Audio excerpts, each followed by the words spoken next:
আসসালামু আলাইকুম। আজকে আমরা ঢাকায় থেকে কিছু ব্লেন্ডার নিয়ে আসলাম। এটি আমি এখন আনবক্স করব।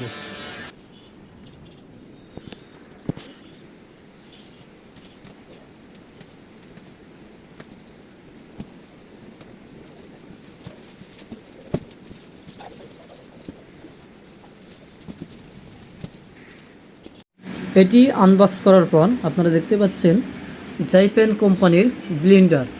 এটি আপনার 1000 ওয়াটের, 4টা কালারই আপনার হলুদ হবে। 1000 ওয়াটের জাইপেন কোম্পানির ব্লেন্ডার। এটি আপনার ইন্ডিয়ান প্রোডাক্ট আর কি। তো আপনারা জানেন যে আমরা প্রত্যেকটি প্রোডাক্ট নগদ এবং কিস্তির মাধ্যমে দিয়ে থাকি। আপনারা যদি কারো প্রয়োজন হয়, আমাদের ঠিকানা মেহেরপুর কাতুলি বাস স্ট্যান্ড, বেড়পাড়া গলি, এবং আমাদের স্ক্রিনে দেওয়া নাম্বারে আপনারা যোগাযোগ করবেন। আসসালামু আলাইকুম, সব ভালো থাকবেন।